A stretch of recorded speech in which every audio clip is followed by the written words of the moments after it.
అందరికీ నమస్కారం sir.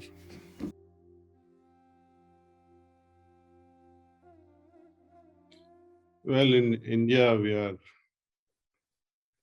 celebrating a very special day. Nationwide, wherever schools are open, they are celebrating Children's Day. And that's why I am reminded of this, that what sort of a legacy we would like to leave behind for our next generations and many generations to come. You see, we can give a lot of money. There is nothing wrong. Money is necessary. But like knife is also necessary to cook vegetables, cut vegetables, sharpen things.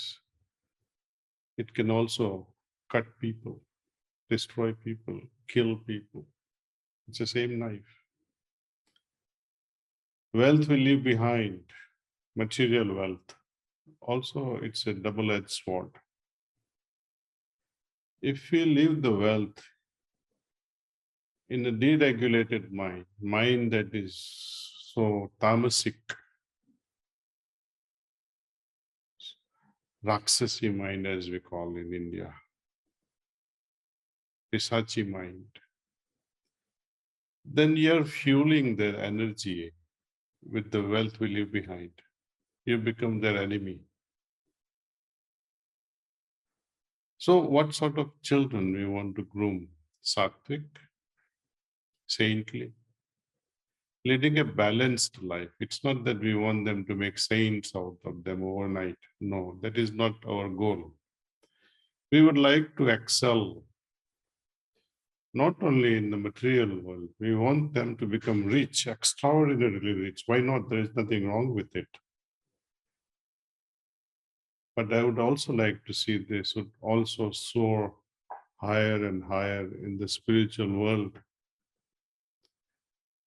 Now, how are we going to do that? Unless I, as a father, and my wife, as a meditator, when we meditate together, imagine the kind of environment it creates every morning. When father and mother, they are meditating in the living room together, and children, as they wake up, they watch you doing meditation. They will naturally imbibe those vibrations. And they will also try it out, if not in front of you, but quietly. They will try to close their eyes in their bedroom, in their privacy, perhaps in the bathroom, perhaps when they're alone, when they're in trouble. Oh, my father, my mother, they always meditated. Let me also try. Only this much effort is required. See. And during our lifetime, if they can also take the responsibility of uh, working upon themselves, with heartfulness way of meditation, we are trying to sensitize their heart with pranamati, trying to differentiate between what is right, what is wrong. And when children learn this simple art of knowing what is right and what is wrong, we will not have to keep going after them all the time. They become their own guide. Their heart speaks to them. So isn't it wonderful that before I commit any mistake, I understand that what I'm going to do next, my heart does not agree. So let me stop it. Sometimes the desire, the pull, the attraction is so great that despite of my heart's signal not to do it, we still end up doing it. That's okay. I may make mistake once, I may make it twice. That's okay. But then heart will automatically give you strength also eventually. That look, when I did not hear to my heart last time, I suffered. I didn't listen to my heart again and I suffered. Do you really want to suffer again and again, again and again?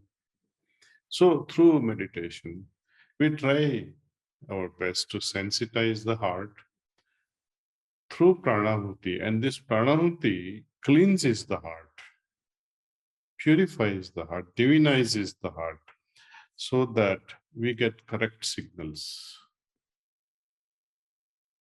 And as heart becomes purer and purer, see, heaven descends in our hearts. We don't need to go to heaven. Where is heaven anyway? Even in heaven, if your heart is impure, you cannot enjoy heavens. But if your heart is pure, even in hell, you will remember God and enjoy that heavenliness because your heart is heavenly, pure. The hell cannot touch you. So, this is the beauty of being spiritual. We need to create such atmosphere in our families where they imbibe such loving vibrations, you see. Lead a balanced life. I was also a pharmacist practicing in New York City, a chain of pharmacies. This practice of meditation didn't take me away from the business. In fact, it helped me expand it much more than what I could alone do without meditation, because each time it would guide me what to do, what not to do. Heart always guides us, especially telling us what not to do. In family life also, it has always helped me. And many individuals, even simple things like, even if you're not meditating, it doesn't matter. But when you have a simple question and you sleep with that question in your heart will always give you a signal. You don't have to believe in God. It's not that I'm a non-believer of God. I do believe in God. But there are many individuals today, and we are including those who believe and those who don't believe. We have no problem if you don't believe either. The reason is very simple. To me, a person who says, I don't believe in God,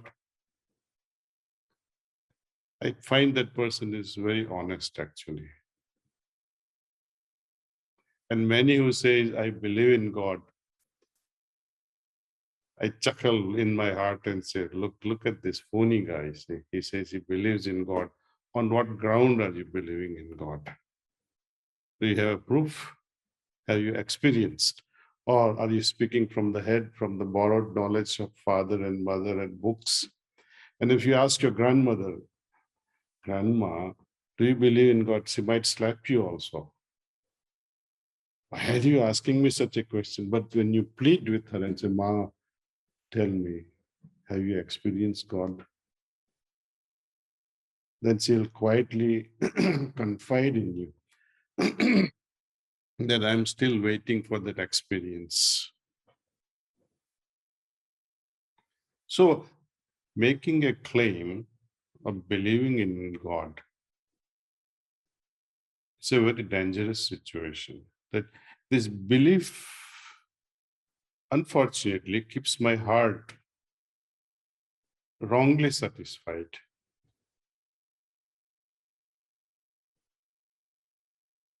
It's like instead of giving somebody a food, you give him cold water for 2 hours. His hunger will go away. This is what the belief is doing to us. I must believe in God because I experience the presence. It's not that I don't want to listen to my parents. They do guide me. Based on their guidance, I have to actualize that belief. And that's why the meditation. Meditation helps us experience God in incremental fashion. To the extent I develop purity in my heart, To that extent, my consciousness will develop, and to that extent, my consciousness will resonate with the cosmic. As simple as that. Now, I would also like to put forward before you all, because many people may have this question, how much heartfulness charges for such meditation practices. We have multiple practices offered at each level. Are we charging anything? When my Gurudeva, he visited Washington, D.C. sometime in 1972, Babuji Maharaj. He was asked by one gentleman, he said, Ramchandra, you are visiting United States. He was a local person and said, how do you give liberation for free? How much do you charge for meditation? And he slided $50 bill towards him. And my Guruji has never seen $50 bill in those days, you see. He pushed the note back to him and he says, excuse me, I'm not selling God. Then he put a question. If you can buy God, why do you need me?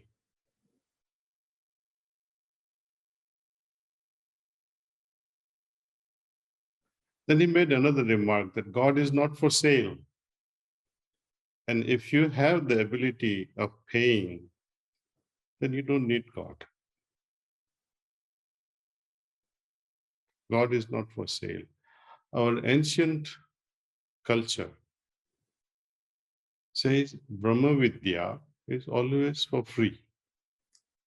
Even Hari Prasad Reddy Garu came here and asking such questions. Arta meetings, this guru charges so much, that guru charges so much. How much will you charge?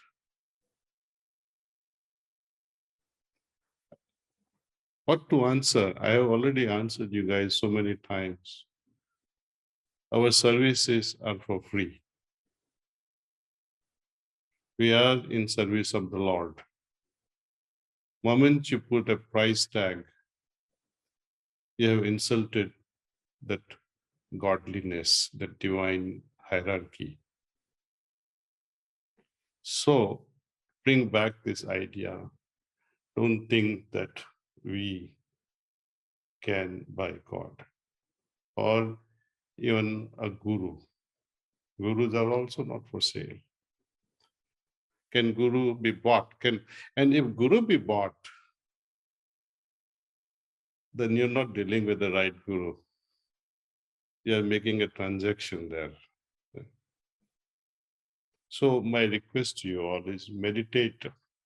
Even in choosing a right guide, right person who can help us evolve, help us understand what consciousness is all about. If you read Ramayana properly, and when we see the undercurrents, when Rama and Lakshman were smaller and other brothers, they were studying in the ashram under a guru. The main topic of their discussion was consciousness. And there is a whole Vasistha Sanhita on this very topic. What is consciousness? How to evolve this consciousness? It's a burning topic today for neuroscientists of these days. Next one, same time frame, Sita's father, Raja Janaka. And the dialogue between Raja Janaka and Ashtavakra. It is there in the form of Ashtavakra Gita. Try and just browse through this English translation. There too you will find it's all about consciousness. When Lord Rama and Lakshman and Mother Sita, they were in the forest for 14 years. What was their main topic of discussion? Before Sita Haran, consciousness. And this also is there in a booklet form in few slokas. It's called Lakshman Gita, or also available as Ram Gita, depending upon which part of India you're from. So you see that that epoch, that period, they were always busy discussing consciousness. And why consciousness? We'll take up this topic of consciousness some other time, but I would like to share something which is very dear to my heart, which is all about consciousness. When we say my human life, what is the purpose of my life here on this planet? Why did God create me in the first place? If Atman was pure enough, immutable, indissectible, life giver, where it being pure in its own nature, it cannot evolve further. It is the ultimate purity. So it cannot evolve. When body, can my body evolve? Not at all. My body will only age. So in short, my physical body will only age. On the other extreme, my soul cannot change. It is immutable. It is the purest. It's the ultimate. Then what can evolve? It is something in between called consciousness. And what is this consciousness made up of? What is consciousness? To me, consciousness is all about degree of awareness. To that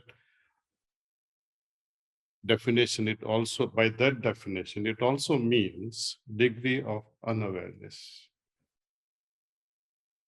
Stone, the plants, animals, human beings of different status, strata, different level of evolution, we perceive things differently. This perception, this awareness makes us different who we are. And as we go beyond human, when we talk about angels and gods and goddesses and their consciousness, the question changes. My perception then, as I evolve, is no longer limited to what I see and become aware. I see and I become aware. I hear and become aware. But at a very high level, I close my eyes, I see things. I close everything around and I feel things worldwide. Those are angelic levels of consciousness. But that is not the purpose. The reason why I broach on this topic of consciousness, find a guru who can expose my dormant consciousness, who can awaken it through pranahuti. Pranahuti, as I was sharing with you last time, is different from prana pratishtha. Prana pratishtha, which is done by these priests and pandits, they do it on a statue so that it can become a worshipable murti. After that, it becomes worshipable. But this worshipable murti is not going to speak and say, oh, I received prana. But if someone says, I can instill this prana in you, I don't mean making a dead man alive, but who can make you experience the nourishing prana into you, then I can say, yes, there is something like pranahuti. There is something that flows in my heart and that enlivens me. Little by little, how it nourishes my inner spiritual entity even more. So this experiential thing is possible only through pranayama. How far can a dhyan or meditation take me? It also has its own limits. Mind has its own limits too. The frontiers of the mind too have limits. And since meditation is all about mind, that too has a limit. But when you mingle pranayama and meditation, it builds the bridges with divinity, with godliness. You go beyond the mind. You know, the great Osho, I don't know how many of you have heard of him. You have heard all great things as well as bad things. But he's the finest brain you can say has India produced. He talks a lot about no mind. But I like to say that we can go beyond mind, we can transcend mind.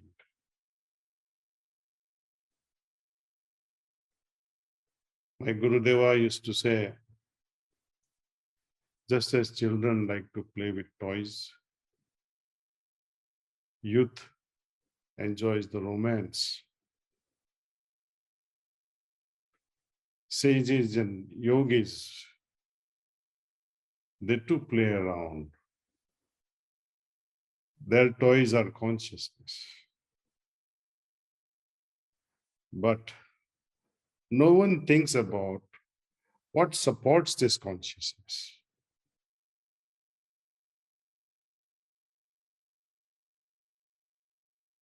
What is it that gives life to this consciousness? So we will explore through our heartfulness meditations little by little as we proceed, and you will be able to experience all this. And I pray that this program will continue and more people will benefit from this.